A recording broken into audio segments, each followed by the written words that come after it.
ঝাল খাবার দাবার খুব একটা আমি খেতে পারি না ঠিকই, তবে আমার হাতের তৈরি মাংসের রেসিপি মানে পরিমাণ মতো তেল ঝাল মশলা, সাথে মাংস ঝোলের রংটা কিন্তু একেবারে টকটকে লাল হবে। সো হ্যালো এভরিওয়ান, সবাই কেমন আছো? কয়েকদিন ধরে নানান রকমের সবজি, পনির, শুটকি মাছ এইসবই খালি খেয়ে যাচ্ছি। তবে এবারের ব্যাপারটা নিজেই আমি ভেবে অনেক অবাক যে পুরো 2 সপ্তাহ ধরে আমার বাড়িতে কোনো মাংসের তরকারি হয়নি, যেখানে প্রতি সপ্তাহে আমার বাড়িতে 2 বার করে মাংসের তরকারি হয়। আমার বাড়িতে মাংস সব থেকে বড় ফ্যান কিন্তু আমি। তবে ওই একটাই খাবার টানা বেশ কয়েকদিন খাওয়ার পরে মুখের স্বাদ পুরোই নষ্ট হয়ে গিয়েছিল। এক কথায় আমারই কয়েকদিন ধরে মাংসের তরকারি খেতে একেবারে ইচ্ছে করছিল না, তাই আমাদের বাড়িতে কয়েকদিন ধরে মাংসের তরকারি রান্নাও করা হয়নি। আর আমার বাড়িতে আমি যখন যেটা রান্না করি সেটাই কিন্তু সবাই মন ভরে তৃপ্তি করে খেয়ে নেয়। আর এখন সময়ের সাথে সাথে রান্না বান্না আরো নানান রকমের কাজ বাজে অনেকটাই এক্সপার্ট হয়ে গেছি ঠিকই, তবে বিশ্বাস করো আগে এত কিছু জানাই ছিল না। তবে আগে যখন এত ভালো মন্দ রান্না বান্না আমি করতেই জানতাম না, তখন তো আমাদের সিনুয়া ছিল না, আমাদের দুইজনেরই একটা পুচকি সংসার ছিল। তখন বেশিরভাগ সময় দিনের বেলা এবং রাতের বেলার মেনুতে থাকতো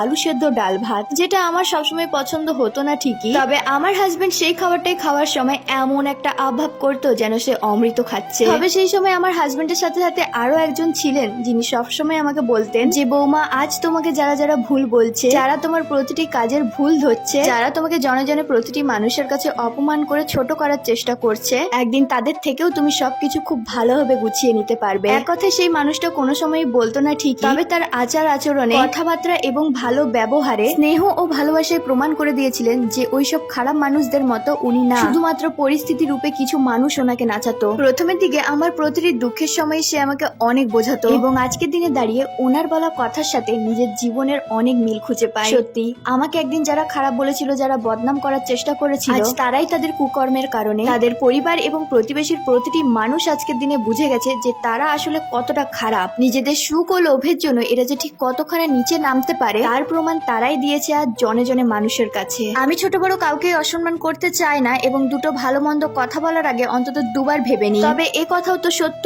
যে সময় সব সময় সবার সমান থাকে না। কথায় আছে না, আজ পৌষ মাস তো কাল সর্বনাশ। তাই অন্যের ক্ষতি করার আগে এবং নিজের লোভ পূরণ করার জন্য অন্য কোনো নিরীহ মানুষকে অকারণে খারাপ আচরণ করার আগে 1000 বার ভাবার ক্ষমতা নাইবা থাকলো আপনার, তবে অন্তত 2 বার ভেবে নিবেন আপনার নিজের ভবিষ্যতের কথা। তার কারণ ওই যে একটু আগেই বললাম না যে আজ পৌষ মাস তো কালই সর্বনাশ। তো প্রতিবারের মতো আজকেও মাংস কষানোর সময় বেশ কয়েক টুকরো আমি তুলে রেখেছিলাম মাংস কষা, আর আমার হাজবেন্ডকে মুখে দেওয়ার পরে তোমরা রিয়াকশন দেখেই বুঝতে পেরে গেছো আশা করছি যে মাংস কষাটা আজকে কতখানা পারফেক্ট হয়েছিল। আর আজকে তরকারিটা নামানোর সময় অনেকখানা ঝোল মাটির মধ্যে পড়ে যায়। এই টাইপের ঘটনা আমার সাথে খুবই কম ঘটে, তার কারণ আমি যখন যে কাজটা করি সেটা একটু সাবধানেই করার চেষ্টা করি। তবে এই সারাসির কন্ডিশন খুব খারাপ হওয়ার কারণে আজকে এই ঘটনা ঘটলো। এত কিছুর পরেও সুনীল আর সিনুর কাছে কিন্তু আজকে তরকারিটা বেশ ভালোই লেগেছিল। আর আজকে দিনের বেলা খাওয়া দাওয়ার পরে আমরা চলে গিয়েছিলাম কয়েকটা শর্টস ভিডিও শুট করব বলে, বাট দুঃখের বিষয় এটাই আজকে আমরা একটাও ভিডিও শুট করতে পারিনি। তার কারণ ওখানে যাওয়ার পরেই সিনু বলে যে মামি আমার দাঁত প্রায় খুলেই আসছে, আর বাড়িতে যখন ছিলাম এই কথা ও